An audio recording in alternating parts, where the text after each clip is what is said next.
वेदाहमेतं पुरुषं महान्तं आदित्यवर्णं तं सा परस्तात् तमेव विदित्वा इति मृत्युमेति नान्यः पंथा विद्यते यणाय।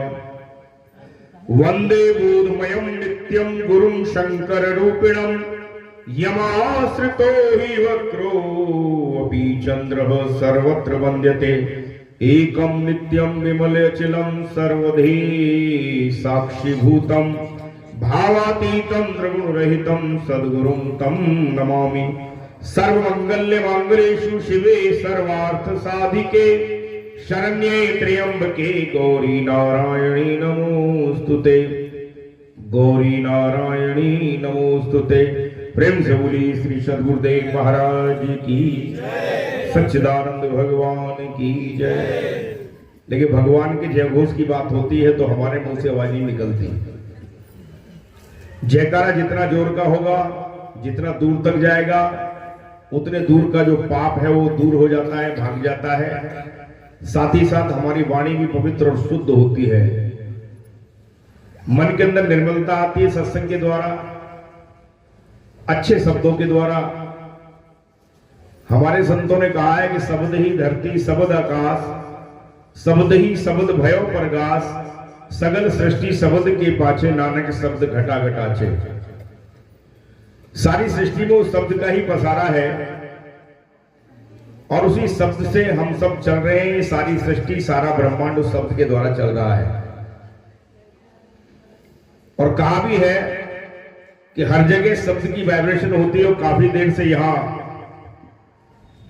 सुनने में आया कि 12 बजे से कार्यक्रम चल रहा है, 12 बजे से भजन गाए जा रहे हैं। तो यहाँ का वातावरण भी बड़ा पवित्र हो गया। जितना लंबे समय तक भजन गाए जाते हैं वातावरण उतना ही पवित्र शुद्ध हो जाता है कि जहां पर जैसे शब्द बोले जाते हैं वैसा ही वातावरण बनता है। क्योंकि यहां पर लगातार 4 घंटे से भजन चल रहे हैं। 4 बज चुके हैं कि शब्द का ही खेल है सारी सृष्टि के अंदर। अगर आप थाने के अंदर जाएंगे तो वहां पर आपको एक दूसरे प्रकार का वातावरण मिलता है, क्योंकि वहां पर एक अलग प्रकार के शब्द बोले जाते हैं। सब्जी मंडी में जाएंगे तो वहां दूसरा वातावरण मिलेगा आपको। सब्जी लेके आप तुरंत कोशिश कर निकलो यहां से।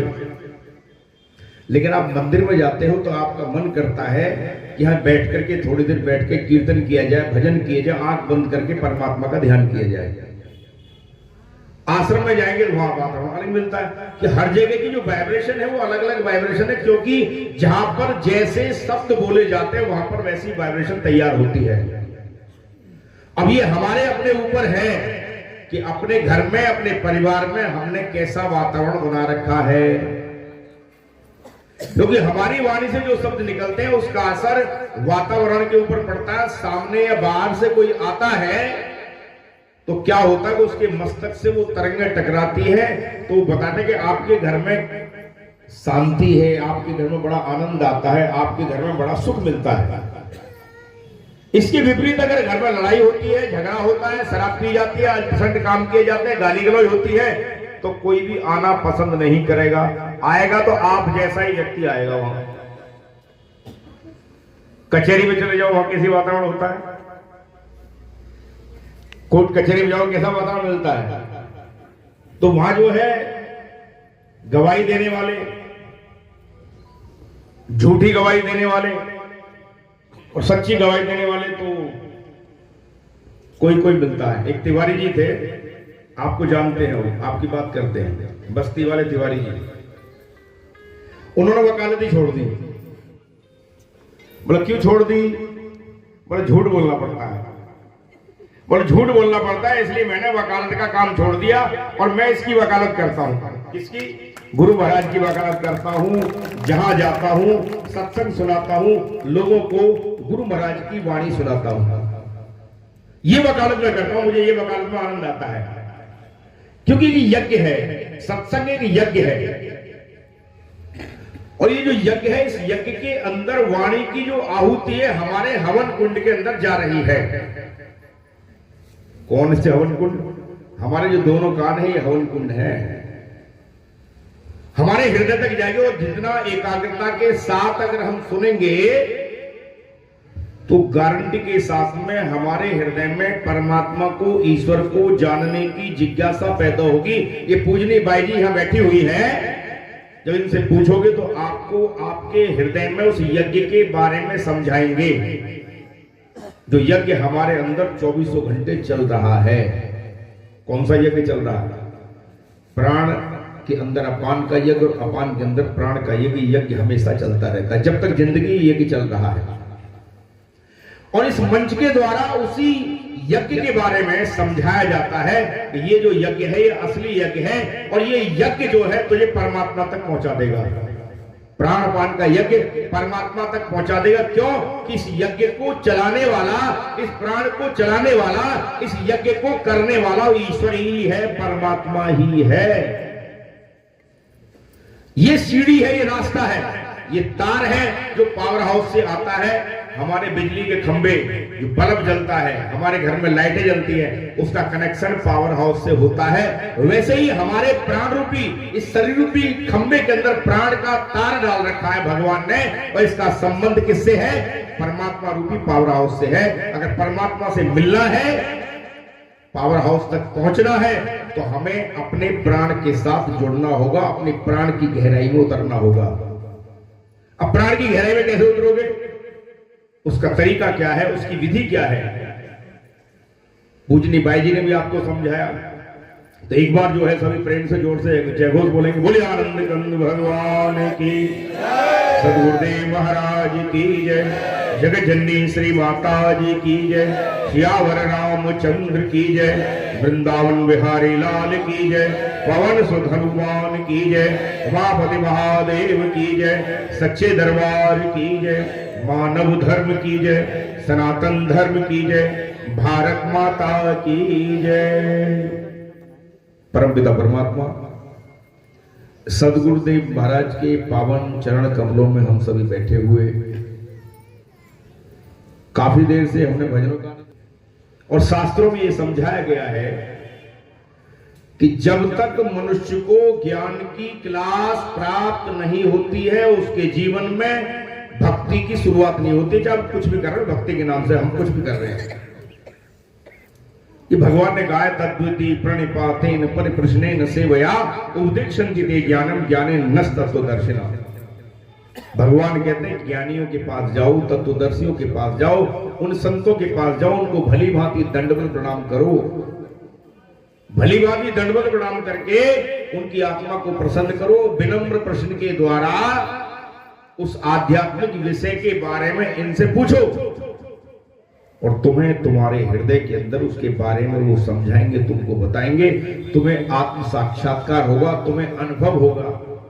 अनुभव हो तो मानो, और नहीं अनुभव हो तो फिर आगे बढ़ जाओ, दूसरे को ढूंढो, क्योंकि इसी में ढूंढना है। जितने भी महापुरुष संसार के अंदर आए हैं, गुरु महाराज की फोटो है, फोटो के ऊपर किस किस की फोटो है बताना मुझे दिखाई नहीं दे रही है। महाराज जी की फोटो, महाराज जी के मस्तक के ऊपर किस किस की फोटो है लगी हुई, मुझे दिखाई नहीं दे रही। आपको दिखाई दे रही होंगी, बताना किसकी है, बताओ, उधर से बताओ, पल्ली तरफ से बताते चले हो, बोलो जोर से। पहले नंबर पे किसकी है? ये क्लास है, समझना है इसको, इस विषय को समझना पड़ेगा, क्योंकि गूढ़ विषय है, एक दिन में समझ में नहीं आता। ये गूढ़ विषय है, एक दिन में समझ नहीं आता, और एक साल में एक क्लास मिलती है। एक साल में एक क्लास, भैया क्लास रोज मिलनी चाहिए। कि जैसे संसार की भौतिक विद्या को पढ़ने के लिए रोज आप स्कूल में गए, कॉलेज में गए, आपने वकालत की, आपने इंजीनियरिंग की, आपने कोई भी कोर्स किया, उसके लिए लगातार आपने क्लास अटेंड की। लेकिन जब ध्यान की बात आती है, सत्संग की बात आती है, ज्ञान की क्लास की बात आती है, तो हमको भी कभी कभी जो है देखे जाएगा, कभी कभी चले जाए। पहले नंबर पे किसका है फोटो? महात्मा बुद्ध का। गुरु नानक देव का भी तो होगा। महात्मा बुद्ध का है, महावीर स्वामी का है, इसमें राम का है, इसमें कृष्ण का है, भगवान शंकर का है, इसमें गुरु नानक, सबका फोटो है। वैसे तो बहुत सारे महापुरुष संसार के अंदर, माता का भी है, मां दुर्गा का भी है, संसार में अनेकों महापुरुष हुए, लेकिन फोटो में इतनी जगह थी, इसलिए महाराज ने इन मुख्य मुख्य महापुरुषों को अपने मस्तक में धारण कर लिया। क्यों धारण किया? इसलिए धारण किया कि मैं कोई नया ज्ञान देने के लिए नहीं आया हूं, वही सनातन ज्ञान जो इन महापुरुषों ने अपने जीवन में अपने भक्तों को, अपने प्रेमियों को बताया, उसी ज्ञान को मैं बताने के लिए आया हूं। क्योंकि अध्यात्म कभी बदलता नहीं है, क्योंकि प्राण कभी बदलता नहीं है। सतयुग में भी यही प्राण था जो इस समय है, द्वापर में भी यही प्राण था, त्रेता में यही प्राण था, और कलयुग में यही प्राण है। बस ये प्राण की जो विद्या है, यही हमारे देश की सनातन आध्यात्मिक विद्या है। और उसी सनातन आध्यात्मिक विद्या को समझाने के लिए कुंभ का मेला लगता है 12 वर्ष के बाद। इसलिए कहा किसी ने कि 12 वर्ष करे संतों की टोली, और जब समझ में आवे एक ठिठोली। मजाक कर दे वो भी समझ में नहीं आता। साधु होकर के मजाक कर रहा है, क्यों कर रहा है, किस लिए कर रहा है, ये समझ में नहीं आता। 12 साल की ये क्लास है, धर्म की जो क्लास है 12 साल की है। इसकी वजह से 12 वर्ष में कुंभ का मेला लगता है 4 जगह, 4 ही जगह लगता है, और 8 जगह और कहीं भी लगता है, 12 जगह लगता है। जब युद्ध हुआ, देवासुर संग्राम हुआ, तो कहते हैं कि अमृत की कुछ बूंदें धरती पे 4 जगह पे गिरी, और कुछ बूंदें स्वर्ग पे गिरी, स्वर्ग के अंदर गिरी, 8 जगह स्वर्ग में गिरी। वहां भी मेला लगता है, वहां भी सारे देवी देवता जाते हैं, मेला लगता है वहां। तो सूक्ष्म आत्मा वहां भी रहती है, सूर्य लोक के ऊपर भी रहती है, वहां भी बड़े बड़े कार्यक्रम होते हैं। हनुमान जी वहां गए थे सूर्य लोक में ज्ञान को प्राप्त करने के लिए, सूर्य विद्या को प्राप्त करने के लिए, सूर्य के सिद्धांत को प्राप्त करने के लिए। वहां का जो राजा वेवस्वान था, उनको गुरु धारण किया। हनुमान जी ने वहां की विद्या को जाना, और विद्या को जान करके उन्होंने पूरे सूर्य के बारे में जानकारी प्राप्त की। यही उनका सूर्य को मुख में रखना था। सूर्य को मुख में रखने का तो उसकी पूरी जानकारी प्राप्त कर लेना। और कौन से ऋषि थे? अदृश्य, उन्होंने पूरे समुद्र को पी लिया। पी लिया का मतलब होता है सारे समुद्र को पी गए। पीने का मतलब होता है कि उनको पूरे समुद्र की नाप तोल का पता था। यही पीना होता है। कहानी कुछ और होती है, उसके पीछे रहस्य कुछ हो रहा है। छोटा सा भजन गाएंगे सभी लोग। जिंदगी जा रही है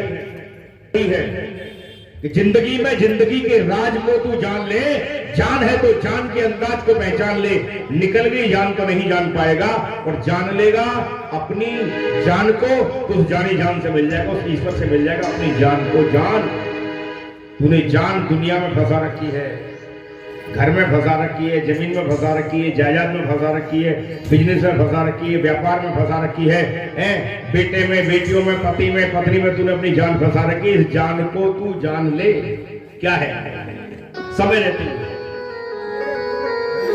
जीवन खत्म हुआ तो जीने का ढंग आया। जीवन खत्म हुआ तो जीने का ढंग आया। जीवन खत्म हुआ तो जीने का ढंग आया। जीवन खत्म हुआ तो जीने का ढंग आया। जीवन खत्म हुआ तो जब सम्मा बुझ गई तो महफिल में रंग आया रे आया। महफिल में रंग आया रे आया। महफिल में रंग आया। और जब सम्मा बुझ गई तो महफिल में रंग आया रे आया। महफिल में रंग आया रे आया। महफिल में रंग आया। जीवन खत्म हुआ तो जीने का ढंग आया। जीवन खत्म हुआ तो जीने का ढंग आया। जीवन खत्म हुआ तो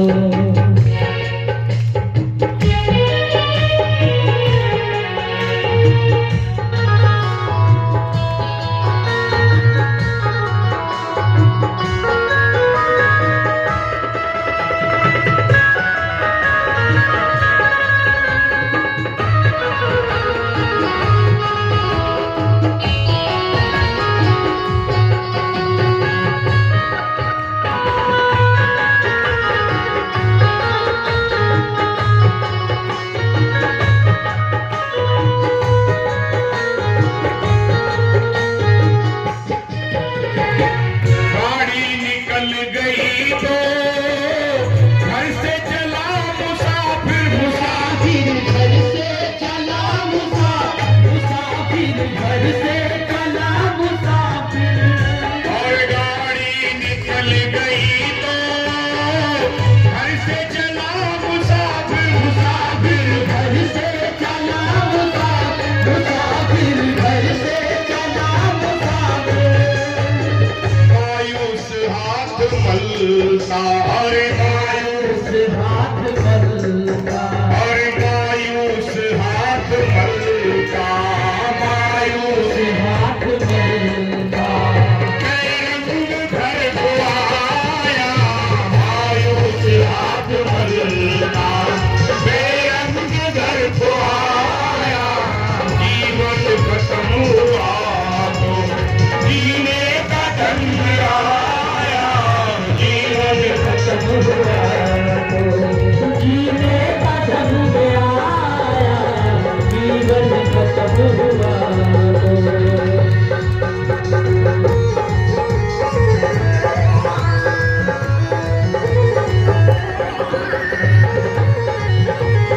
मीठी मीठी तालियां बजती रहे।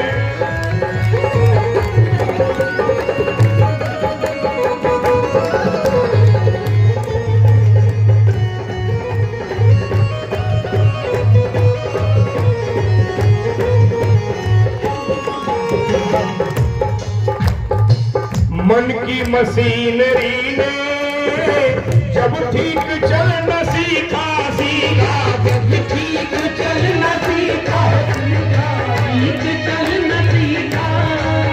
मन की मशीनरी ने जब ठीक चलना सीखा, सीखा ठीक चलना सीखा, ठीक चलना सीखा। सुर मत बोलो बिल्कुल, क्या बोला जाए उसे सुर पे चल लो। मन की मशीनरी ने जब ठीक चलना सीखा, सीखा जब ठीक चलना सीखा, सीखा जब ठीक चलना सीखा।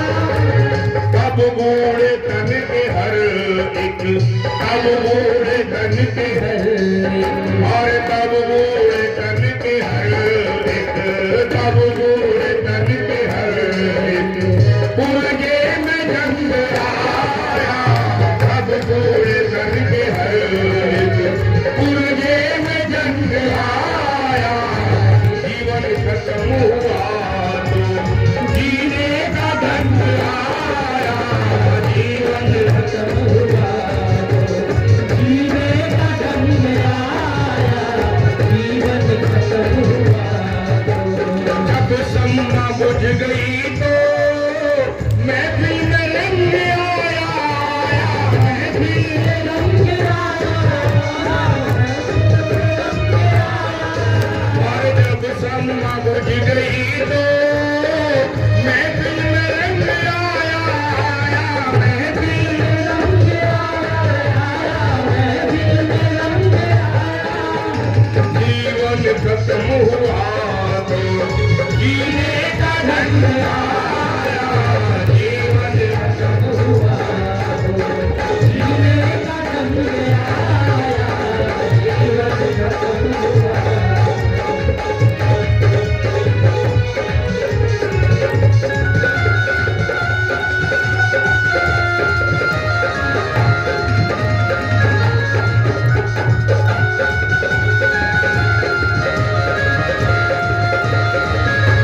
मांगा, अरे उस वक्त मांगा, उस वक्त मांगा, जब वक्त बन आया, उस वक्त मांगा, जब वक्त बन आया, जीवन खत्म हुआ तो जीने का ढंग आया, जीवन खत्म हुआ जीने का ढंग आया, जीवन खत्म हुआ जब सम्मा बुझ गई तो महफिल में रंग आया, महफिल में रंग आया,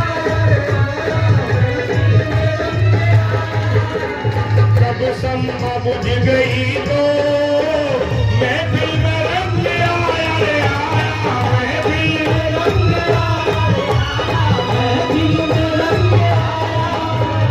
जीवन खत्म हुआ तो जीने का ढंग आया, जीवन खत्म हुआ, जीने का ढंग आया, जीवन खत्म हुआ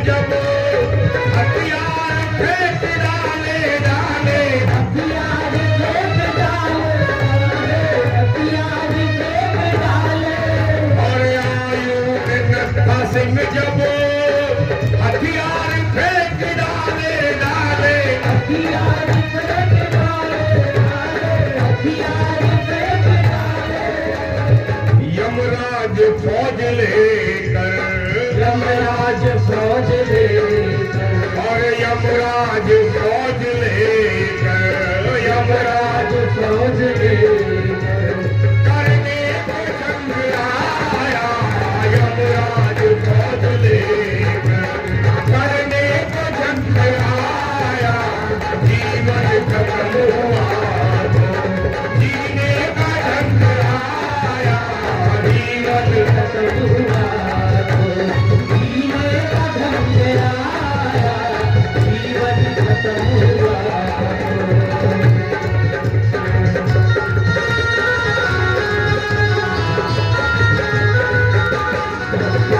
जब सम्मा बुझ गई तो महफिल में रंग आया रे आया, महफिल में रंग आया रे आया, महफिल में रंग आया, और जब सम्मा बुझ गई तो महफिल में रंग आया रे आया, महफिल में रंग आया रे आया, महफिल में रंग आया, जीवन खत्म हुआ तो जीने का ढंग आया, जीवन खत्म हुआ, जीने का ढंग आया, जीवन खत्म हुआ बोले आनंद गंगा भगवान की जय, बोले सतगुरुदेव महाराज की जय। जब समय मौत का नजदीक आ जाता है और उस समय पछताने से कोई लाभ नहीं होता। किसी ने कहा कि घड़ियाल तुझको बंदे क्या करता है मुनादी, गर्दू ने घड़ी उम्र की एक और घटा दी। कहने का मतलब है कि एक श्वास हमारा गया तो गया, और जितने श्वास हमारे व्यतीत हो रहे हैं उतना ही हम मौत की तरफ बढ़ रहे हैं। 24 घंटे में व्यक्ति 21,600 श्वास लेता और छोड़ता है। 24 घंटे में 21,600 को आदमी खर्च कर देता है। कहां कहां खर्च करता है सबको अपने अपने बारे में पता होगा। लेकिन हमारे संतों ने कहा कि 21,600 की जो 10वें हिस्से की श्वास है वो परमात्मा की है, ईश्वर की है, उनको ईश्वर के नाम पे हमको खर्च करना है। क्यों?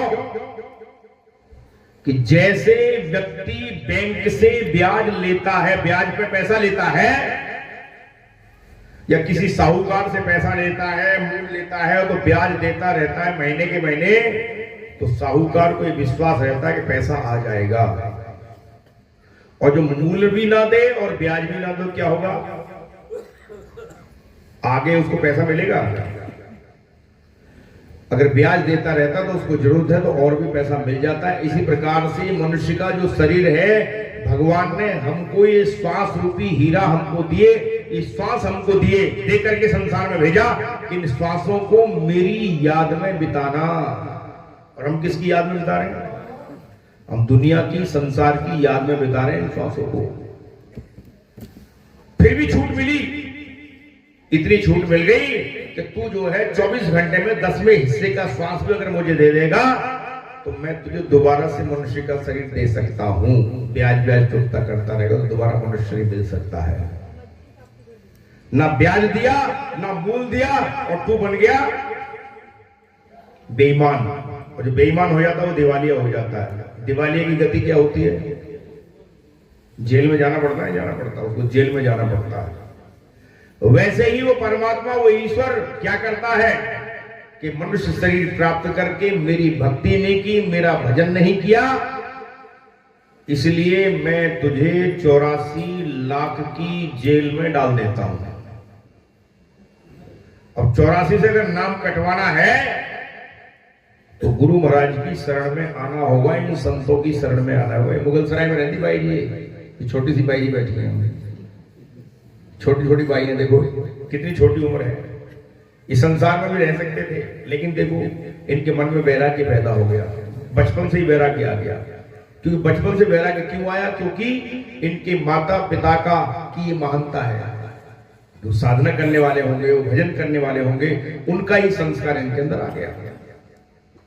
तो इनके मन में वैराग्य पैदा हुए, संसार में रह करके, संसार की माया में फंस करके हमको क्या करना है, ऐसा हम काम करें, खुद भी जपे और औरों को आप जपे और नाम जपावे, कहू नानक निश्चय मुक्ति पावे। कि हम भी जपे और दूसरों के लोगों के, दूसरे के जीवन का भी हम कल्याण करें। इनका लक्ष्य ये था, इनकी महानता ये है। अब आपको भांग तो नहीं खा रखी, और तुलसीदास जी ने लिखा हुआ है मुद मंगल में संत, कि संतों का जो समाज है वो चलता फिरता तीर्थ है। मुद मंगल में संत समाजू, जो जग जंगम तीर्थ राजू। राम भगति जहां सुर सरी धारा, सरसई ब्रह्म विचार प्रचारा। विधि निषेध में कलेमल हरणी, कर्म कथा रविनंदन वरणी। हरिहर कथा विराजत बेनी, सुनत सकल मुद मंगल देनी। बट विश्वास अचल निज धर्मा, तीर्थ राज समाज सुकर्मा।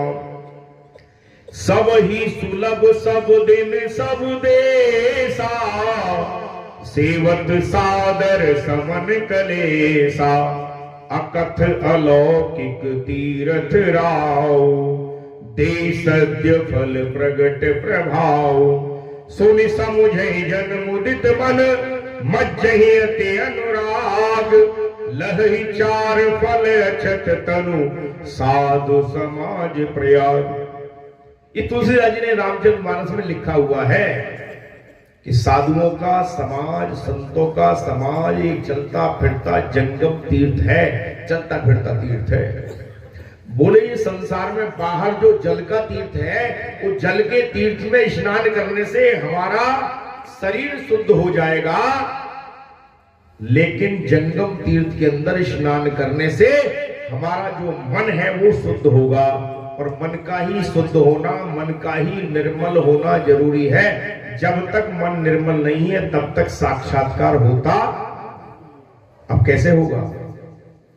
जो लगातार हम सत्संग सुनते हैं और भगवान के नाम का जाप करते हैं,